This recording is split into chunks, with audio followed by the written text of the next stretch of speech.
What's up, abominable snowman? What's up, my best friend? Oh my god. Oh, look at that. That was fake. Starting off in a nice way. It can only go down from here. I literally said, don't say anything mean to me, and then you did it so far the other way, then now it doesn't sound real. Yeah, faker. It's a really. I know, you are my best friend. We got a lot done this week. I know, we finally sent out all the Patreon stuff, mailing stuff that we had to do, and any prize winners that we had from past contests the past several months. They've each been touched multiply by our little hands. I know. And you don't even know this yet, but I took it all to the post office yesterday and they told me I did it wrong and picked the wrong fucking package kind. And I had to bring it all home and re-fucking post all of it yesterday and did it all. What? Yep. And did it all over again and then brought it all back to the post office last night. So that's why I didn't want to record yesterday, because I was annoyed as all fuck. What happened? It's a long story. Listen, we gotta... I can't. I don't even want to talk about it. It's just annoying.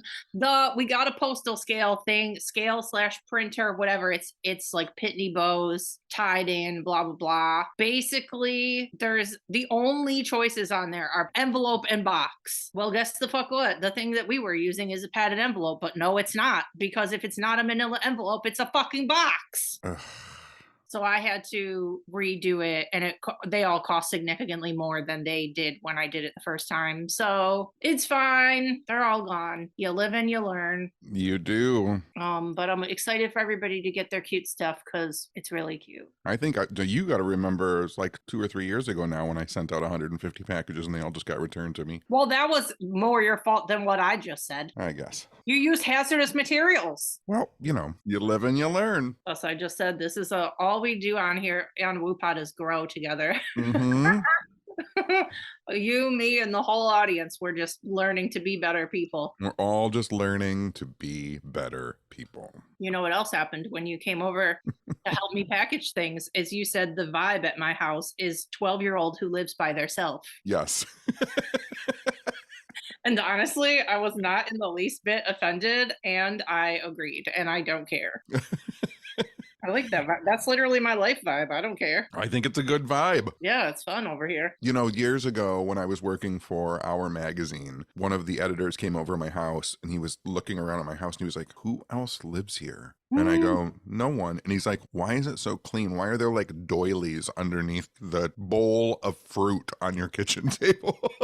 Yeah. And I said, "That's just the way I am." And he goes, "We have to do a full-size spread on this because your lifestyle is like single bachelor man who lives with his grandma." Yeah, you're like Norman Bates. Why you live by yourself? I know. It's a good vibe too, though. Like people come over my house, my house feels cozy, and like grandma was just here making cookies. It does. It doesn't. If it was a little different, it would be, I can't explain it. It's not like museum-y, like where I feel like I can't touch anything. I still feel like I can pick stuff up at your house. Yeah, absolutely. Yeah, it's made to be like that. Like if you see something, you should be able to go over to him and be like, "Oh, that's cool," and pick it up. Yeah, but it is 27 times cleaner than my house. But you're only 12, so.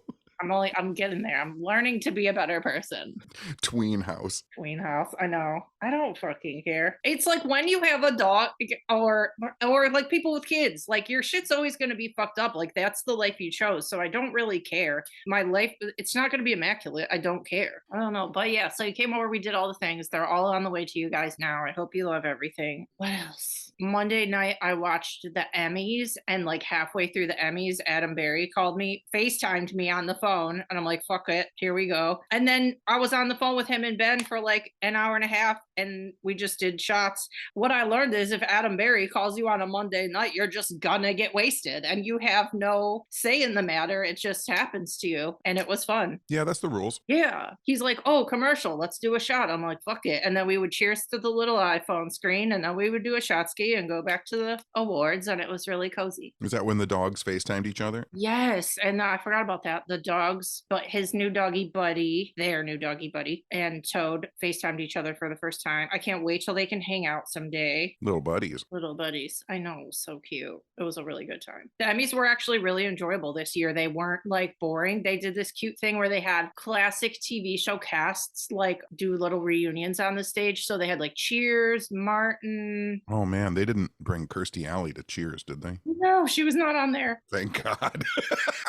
Sopranos was on there, but that one was really depressing because they literally only had 2 people. Like some of them had quite a few, and then other ones I'm like, why did you even do this? There's like nobody there. It was still cute. I can't think of who else they did, but Ted Danson is one of those guys, man. he looks nice. He looks good. I don't know how it happened. Yeah, he still has all his hair. Well, I mean, it's all fake. Well.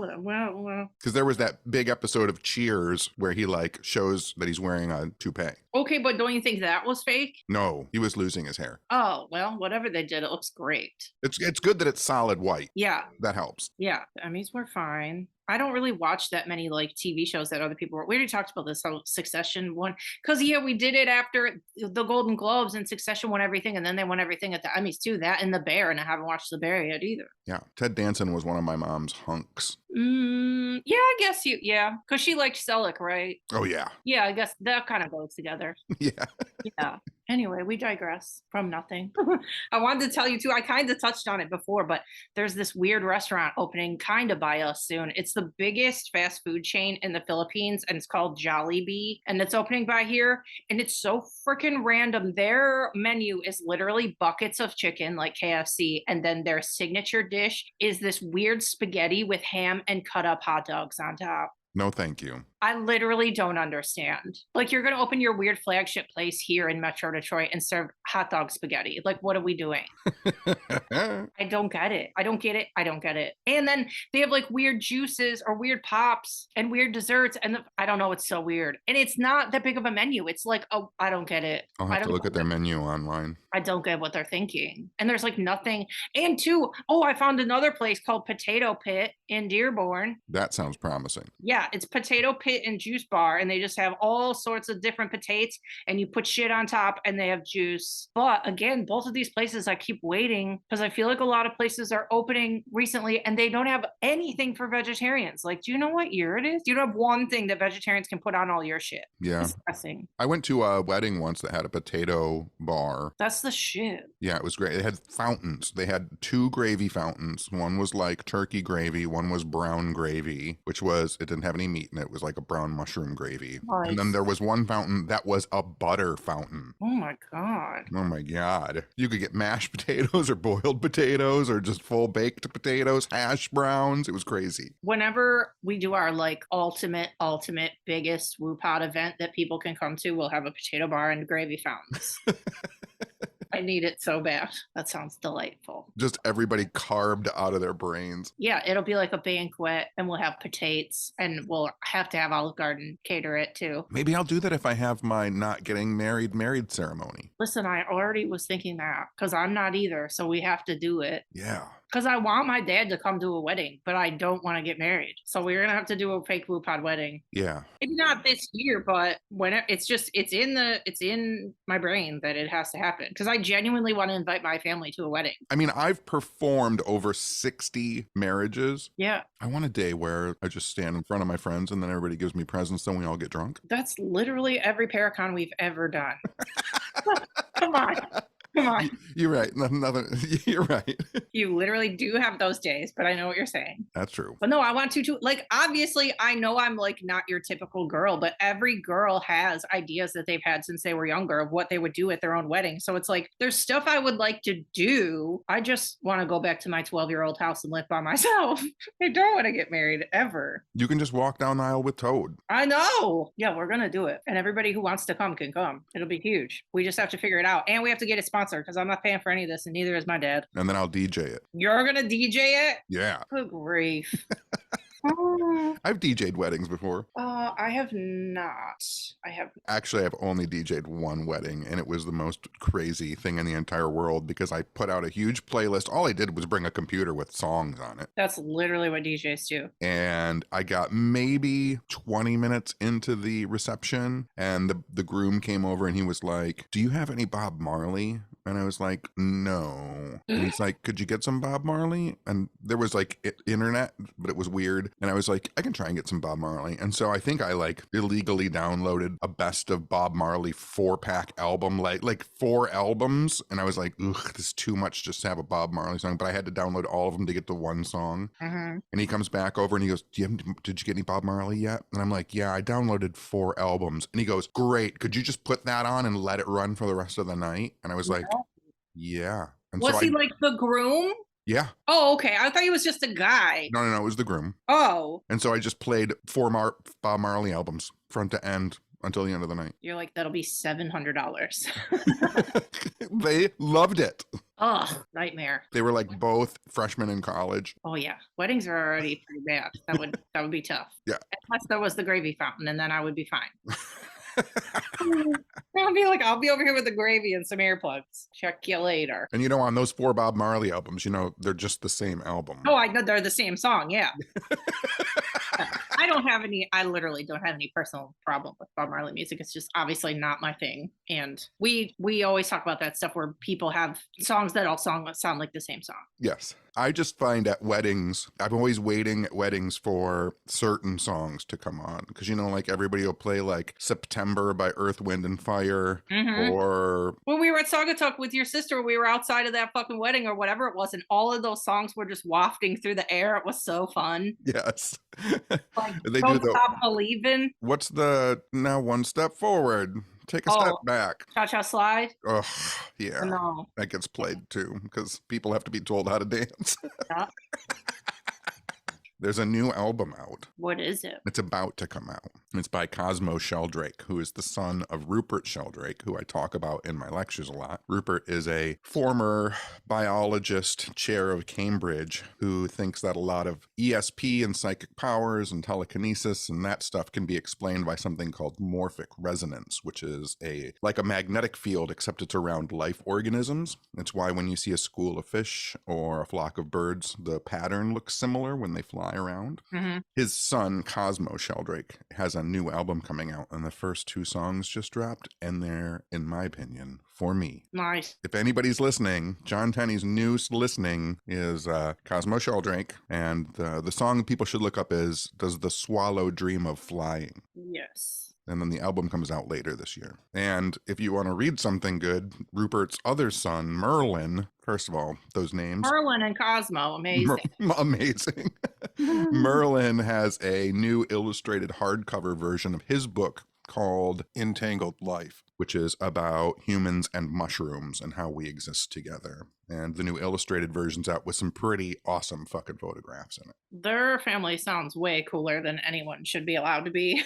And yeah, sure. And if you want to, you can subscribe to their mom, Jill Peirce's YouTube channel, where she talks about how singing and vibrations connect friends and family together, which is why like families used to sing back in the olden days and chant in church. And yeah, the family is wild. That is crazy. Cosmo Sheldrake. Yeah, and his Twitter, if you want to follow him, is Cosmo Sheldrake. I played it for you. You didn't even mind it. No, I liked it a lot. I'm not going on Twitter right now because it's a cesspool. Actually, I was supposed to watch the fights today and I didn't watch them because I had a rough week on Twitter. With your community. Listen, I was supposed to go to the fights this weekend in Toronto and I didn't go because the main guy fighting is disgusting. He's a transphobe. He said he wants to beat up homeless people. He said he legitimately wishes he could murder people before and get away with it. He's like a vile human being. And I quote tweeted it and said, I could have went to the fights this weekend, but I'm not going because literally number one reason is this guy. And then literally like over 700 incel losers called me a C word and a whore for like days. And it's still going on there. And I just muted it. Like after you see like a lot of them, you like mute the conversation and then you don't get the alerts for it anymore. And like people were jumping from Twitter to my Instagram to yell at me and call me a whore. Like people have legitimate mental problems. It was a lot.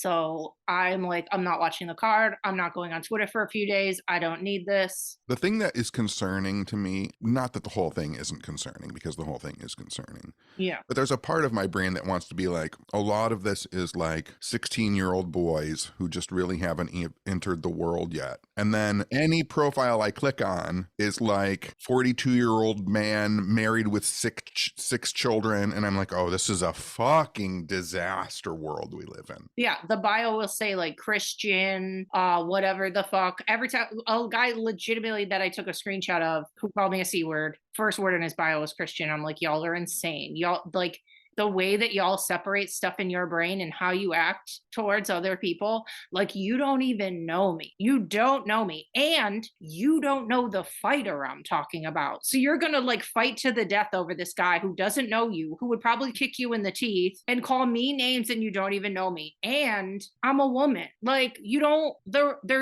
should have been at some time in history where men just don't talk to women like that. And it's like, it's all so awful now. It's awful. It's The awful. stuff I was reading was awful. It's awful. I know. It was a lot. But I was telling Adam about it, and he's like, well, if you think about it, there's like millions of fans of MMA. So if it's only like 700 of them, that's not that bad. That means that all of those other people like you. I'm like, you're very cute right now. Thank you.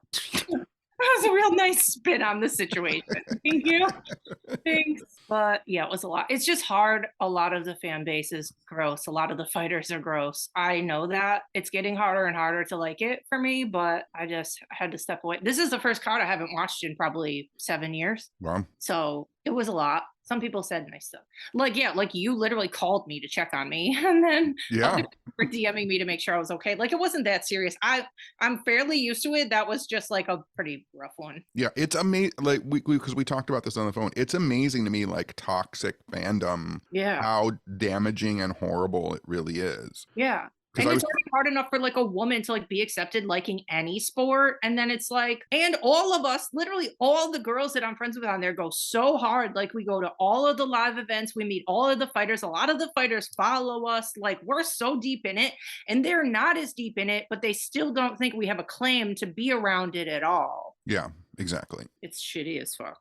I mean, that's the thing though, right? Like, this is the angst of the washing away of the old mindset. Like, obviously, I think that I'm slightly advanced in the plasticity of my brain and how I can evolve. But like, I watch toxic male fandom. I watched it happen in comic books and superheroes, sci-fi, horror movies. Every community that I was involved with, as soon as we reached a point where women felt safe enough to start talking about their love and interest in that subject, I was like, oh, everybody I know is a fucking horrible human being. It's true. Yeah, I didn't think about that. It is true. Because yeah, I remember like when I was younger was when Marvel started making a big push with like She-Hulk and like trying to get girls into shit. And then once they were into it, guys were like, ugh, you're only liking it to talk to guys. Like, what? Oh, I can't have interests? Yeah. I mean, there's even that joke about like the name 3 songs by the band of the shirt that you're wearing if a girl is wearing a band shirt. And I've dealt with that since I was like 13. Never goes away.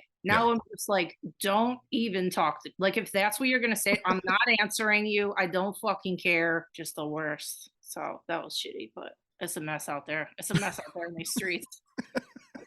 It's a mess on those virtual internet streets. Remember when the internet first started and it was going to be the key to solving all of our problems? We were all going to get along and we were all going to talk online, and then it was instantly just a cesspool of hatred. No, I was talking to somebody about this the other day because, of course, I was watching 90210 again. And I've talked about this episode on here before, and I'll probably talk about it again, but there's a very silly episode where they throw a party at the club because Donna got a website. Yep. And it's their first in their friend group to get a website, and she had an online clothing store, and it was a big fucking deal. That wasn't that long ago. That was like 25 years ago. So in that time of the internet, that the internet's been around, 35 years, we've completely ruined it and made it so terrible. It doesn't work well for us. Everything's broken. Everything's monetized. Everything's got an ad on it. It's not for the good of humans anymore. It's all ruined. And it didn't take that long. I was the first political candidate in Michigan to have a website. That's how new the internet is. That's how new the internet is. The person, if you're listening to the WooPod podcast right now, one of the hosts, me, was the first person in the entire state of Michigan, probably bigger than Michigan, but Michigan for sure, who had a website. It wasn't that long ago. Yeah. And now it's like, let me put a celebrity's head on a different body and make it look like they're doing shit that they're not doing. Nightmare. It's a nightmare out there. Meanwhile, I've spent the past week trying to find a location for us to go to in the spring because I now have multiple newspaper and witness accounts of, you know how everybody's really crazy for that fucking Skinwalker Ranch show? Mm-hmm. I have multiple newspaper accounts in Michigan of a place where they have ghosts, UFOs, and deer men. Ooh, a deer man. Sick. Over the course of like 2 decades, over like 20 years. And we can go look at it? I think I've tracked down the location of where it actually is, pinpointed it. Isn't the Michigan flag, doesn't it have a standing up deer on it?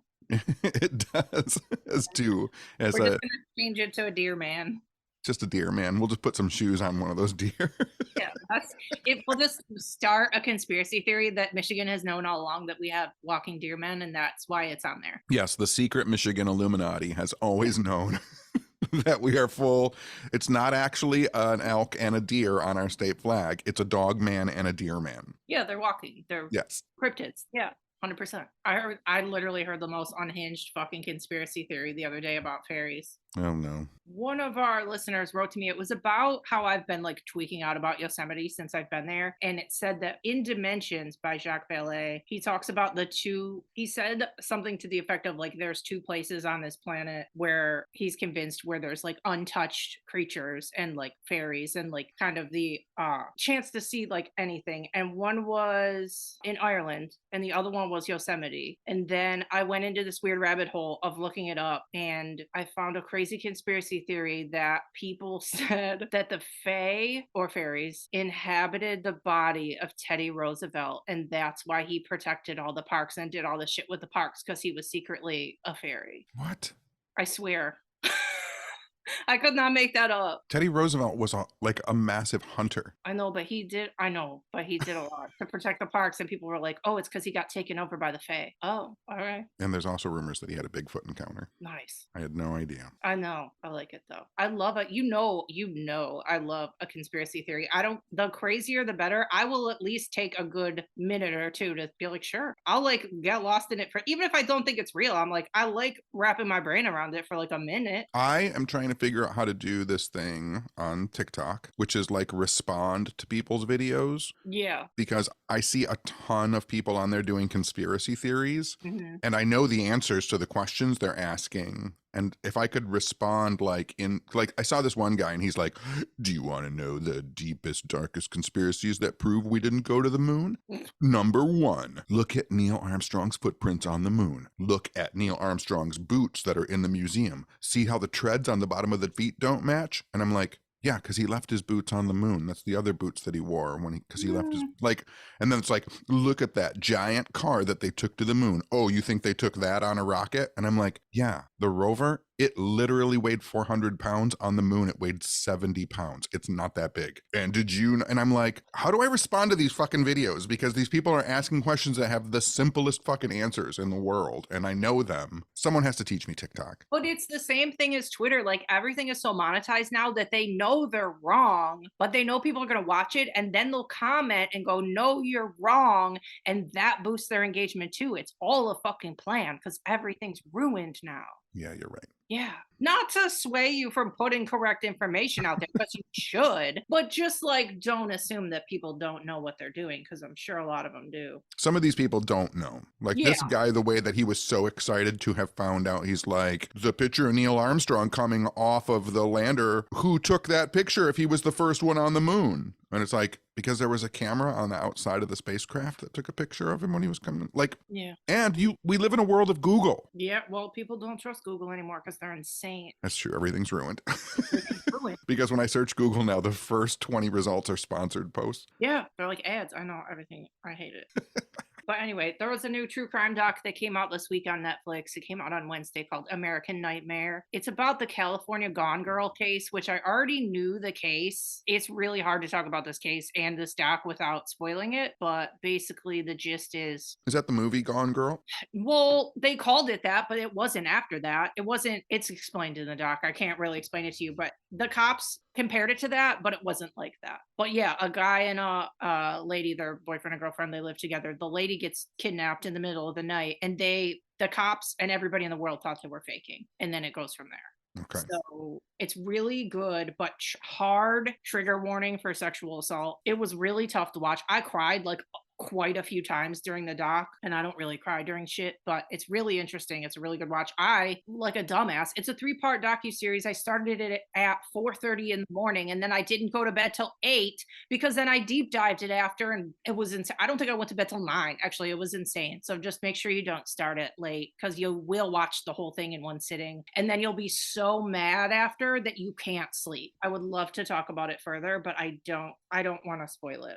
Maybe I'll save the rest of what I want to say about it for a few weeks and give people a chance to watch it. That's a better idea. Yeah. See, when I initially thought about doing this, I was going to have us end the episode and say bye. And then there was going to be like an after part where I say some more shit, but I think I'll just wait. Just save it. Yeah, I'll just save it because I like deep dived and like read a bunch more shit and I would love to talk about it, but I don't want to ruin it because it literally came out like 3 days ago. But highly recommended, but hard trigger warning, and be careful if you're a woman because it's a rough one. And then the new season of True Detective started last Sunday with Jodie Foster, and it's snowy. Why is snowy horror stuff so fucking scary? It's great. It's so good. It's so isolating. You feel so spooked. Yeah, it's great. It's so good. Yeah. So there's only been one episode so far, but it was really good. I think I talked about this with a friend of mine once years ago, and I'm going to have to really delve into the deepness of my brain to get this conversation back. But one of the things we came up with snowy horror is that there's a lack of footstep sounds. Yeah, there's like no sounds out. It's very quiet and scary. Because in all other horror movies, you get like leaves rustling and people walking across, like, the ground makes sounds when you walk on it. Except in the winter, you might get snow packing sounds, which are a crunchy sound. But a lot of times, like, I think it's quieter, which makes it fucking scarier. And there's like no birds. Yeah. There's nothing. And like, I feel like too, it puts you in especially that we're so fucking smart to release it now because it's cold out and you're cold and you're watching it and you're cold. I feel like when you're watching a regular horror movie, you're not like, ooh, I'm shivering, or ooh, there's not like a body reaction. When I'm watching snowy horror, I'm like frozen. I'm like scared. It like goes in your whole body. But yeah, there's definitely something supernatural going on in this season. I just don't know what it is yet. But what streaming service is that on? It's on HBO. I don't have that. I'll give you my password. But yeah, it was really good so far. Jodie Foster is really good. And then I wanted to touch on too, I talked about last week about that Ari Aster produced Sasquatch movie that's coming out, Sasquatch Sunset. Yeah. So it did premiere this like in the last couple days at Sundance. And listen, the whole movie has no dialogue at all. I read that. Yes. And then I read that it said at the screening in the first 15 minutes, someone announced out loud in the theater, "This is the weirdest movie ever." And then it said it involves sex, masturbation, vomiting, and bodily fluids. And I'm like, oh God, what are we gonna watch here? Did anybody do any research on Sasquatch? It said they did a lot. It said they had like classes. Wonder who taught those classes. I know. And I saw the person working on the soundtrack. I saw a video on Instagram and they were doing like squatch knocking. Like, and there was a picture of the cast and they were all holding like big wood sticks that you would like knock with. I'm like, I think this might be legit.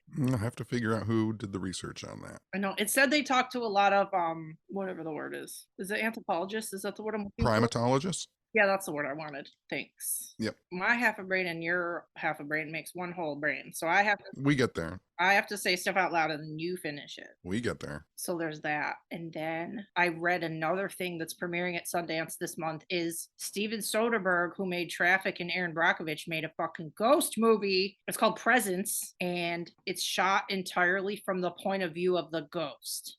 Interesting. I know. And it says it's told 100% from the point of view of the ghost and is focused on a quote unquote really fucked up family. And the guy who wrote the movie is the same person who directed and did the screenplay for Stir of Echoes, and he did the screenplay for Jurassic Park. Wow, some big names there. I know. So yeah, it's called Presence, and I'm really excited. And like I read some quotes from people who were in the movie. One of the actors, I think it was Lucy Liu, if I'm not mistaken, said she's like, I had like visceral reactions watching the movie as if I wasn't even in it. Interesting. I know. I'm really excited. Stir Up Echoes is a good one. I know I literally watched it today, and I got so excited that we went to the house. And I noticed too I didn't know, okay, before we went there, remember we went to that giant church next door that was so freaking beautiful? Yes. So when I was watching today, they do show it quite a few times, but I didn't realize it before. Yes. But yeah, it was sick. And then the last movie that I wanted to tell you about is a movie coming out soon. I don't know when it's coming out. It doesn't have a release date yet, but it's called Longlegs, and it's a Nicolas Cage movie. And the synopsis is FBI agent Lee Harker is assigned to an unsolved serial killer case that takes unexpected turns, revealing evidence of the occult. Harker discovers a personal connection to the killer and must stop him before he strikes again. So an occult detective movie. Yes, with Nick Cage. Well, you never know. But listen, here's the weirdest part. I saved the weirdest part for last. The guy who wrote and directed it. Do you know how? Okay, I'm sure it's not as many times as me, but you've seen Legally Blonde, right? Yes. Okay, you know the like nerdy guy that's like in her class, and there's that one scene where he's trying to hit on those girls and he's getting turned down, and then Elle goes up to him and is like, "You didn't call me. How do you give me the greatest pleasure of my life and then you take it away?" Yes. And then she walks away so that he gets the girls' numbers. That's the fucking guy who wrote and directed this occult Nicolas Cage serial killer movie. Yeah, what's his name? Oz Perkins. Yeah, do you know who that is? Yeah. Who? The guy that I just said.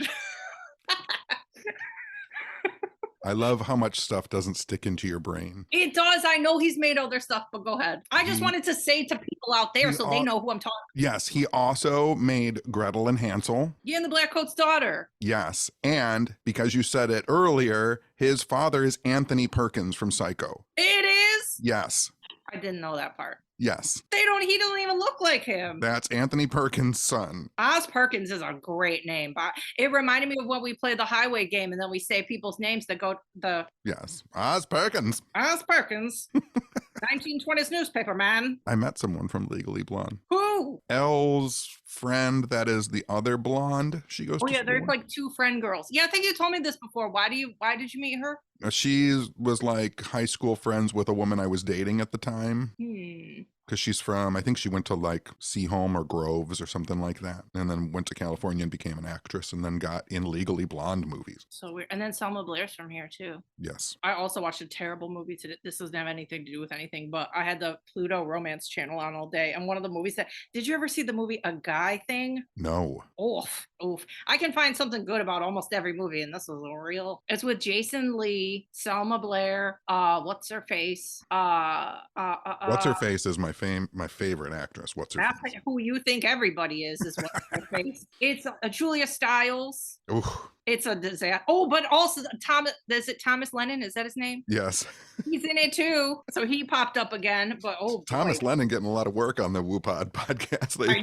I know he should be on our next live show. I wish. But no, that movie's not great. Did you see the Laugh Supper photo? No, what is that? The Jim Carrey's birthday party photo? Is that the one that people are writing Nirvana on? Nirvana. There's a meme going around today with like Jim Carrey and two other people, and it says Nirvana over it, but it's not Nirvana. No, it's Jim Carrey, and he's got like sitting at a table at dinner, and like he's got like 17 comedians all around him. I thought you would have seen it by now. I didn't. One of them is Ben Schwartz. Ah! I love him still. And someone Instagrammed me and said they didn't request anything. They just said like, how did all that stuff get into your brain? So I have decided to tell the listeners 3 movies they should watch if you want to know stuff that's in my brain. That's cute. So my first movie that people should watch, if you want to know what's in my brain, is you should watch 1956's The Mole People. Nice. Because it's got Lemurians and underground civilizations and the Eye of Ishtar and mole people in it. And plus it stars Hugh Beaumont, who's the dad from Leave It to Beaver. Nice. And then my second movie is Forbidden Planet because it has Robbie the robot in it and it's got a flying saucer spaceship. And aside from that, the main creature is a giant thought form. The robot? No, the main villain in the movie is a thought form. How do they show it? You don't really see it for the first part of the movie. It leaves footprints and trails and stuff. And then you only kind of see it near the end when they start to attack it. But it's the aggregated thoughts of this mad scientist has created a thought form on the planet. And I think that gets, because Robbie the Robot's in the movie, I think nobody ever talks about the fact that the actual main villain is a thought form. The robot that you're talking about is the one that we saw at the Roswell UFO Museum? No. Oh. That's Gort from The Day the Earth Stood Still. Oh, so close. Not really.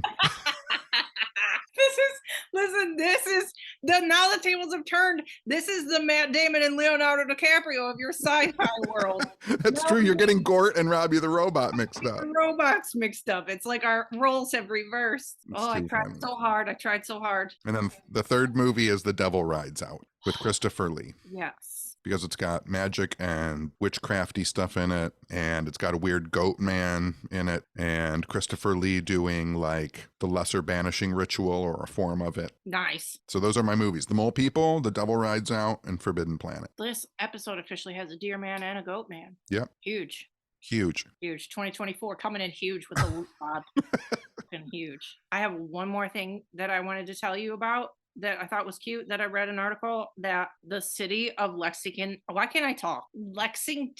Kentucky recently beamed a tourism message to the aliens. It's trying to get aliens to stop in Lexington. Their Visit Lex president said in a statement, it's an ideal location for extraterrestrial travelers to begin exploring our world. And then they made like a little display box to like commemorate them beaming a message to the aliens. And they put it in the Lexington Visitor Center and made a little time capsule. And there's a little jacket in there commemorating like the day that they did it. And on the jacket, it says, "Hey, aliens, look at Lexington." That's cute, but have you ever been to Lexington? I think I have. Filled with weird extraterrestrial creatures already. I know. Listen, that reminds me, I had to call one of my doctors again the other day. It was like an insurance thing or something. And I'm like, where do I mail this to? And she goes, and she's reading me the address on the phone. And she goes, London, Kentucky. I go, London, like London, England? She goes, yeah. I go, sounds terrible. And she was like, who wants to go to London, Kentucky? What the fuck? But yeah, I thought that was cute. But yeah, it was kind of weird because I'm like, does Kentucky even does Lexington have a history of sightings, or they're just pulling this out of nowhere? I think they're just pulling it out of nowhere and trying to jump on the UFO gravy train. Yeah, for sure. But I thought it was cute. They had a big telescope. I don't know how they met. Oh, they had to get like permission from like air traffic to like shoot like a lit message into the sky. Yeah, probably shining a huge bright laser up into the sky or something. Yeah. I mean, I'm not meaning this to sound the way it sounds or whatever like that, but I don't know if Kentucky is the best place for like non-American people to go to say hello. I was thinking the same thing. I'm like, y'all have a really high opinion of yourself there that you think the aliens should just stop in Kentucky first. Out of anywhere in the whole world. I guess we're not getting an invite to their next alien shindig. Well, you never know. Yeah. Who else are they going to ask? I mean, I've got friends in Kentucky. I'm just saying. Yeah, same. We were just literally there. Yeah. And we had a great time. That's about it. Oh, I did want to say one more thing because people DM me with stuff. And one of the things is we will talk about movies and docs on here. And then people will go, what's that doc that you talked about? What's that movie you talked about? Listen, you guys, here's a fucking scoop. Under every episode of the podcast, there is a big blurb of words that contains everything that we talked about in the podcast episode. So if you missed a movie title or a documentary title or a topic or a whatever you're trying to find an episode, it's all under the episode. So just look under the episode. It's right there. I don't believe you. It is. You know it's there. I send them to you every week. I know. They are there. They are there. It's there. The information's there. But anyway, I think that's it. There's so much information in this episode. People are just going to be like, how did they? I know. So many things. We talk about so many things. Is there anything else I want to say? No, I'm all done. You're good? Yep, I'm good. Okay, well. That lack of response from you tells me you're done too. Yeah. Well, what that long was me trying to decide what I'm going to watch after this. Yeah, I know. That's how I knew you were done. My mind is already wandering. And I drank part of an energy drink so that I would have the energy to speak to you. So now I need to watch things. Well, I drank a cup of coffee because I fell asleep after eating one piece of pizza. Real strenuous fucking activity. All right, I got to go back and take another nap. No, now that you slept at the wrong time, you're going to be up all night. Probably. Unless I watch another 3-hour documentary about the fall of Numenor in Lord of the Rings. Ugh. You said you watch synopsises on YouTube of people talking about, what did you say? Dune. Yeah, but you said other stuff. Dune and the rise of Gondor in Lord of the Rings. Oh, my brain just shuts the fuck off. I can't be bothered. This is like if I was in college and the professor started talking about, I'd be like, nope, I'm done, I'm out. Just lay on the couch and a voice says, and now a 4-hour deep dive into the life of Gary Gygax, creator of Dungeons and Dragons. Nightmare fuel for me. Good grief. That would be my torture. Like if I was ever captured and they were like, we need information from you. And if they put that on, I'd be like, fine, done. What do you need? What do you need? What if it was, and now a 9-hour, 13-part series into the deep dive of 90210? Oh yeah. Well, the thing is though, there is that. Donna and Kelly Of course there is.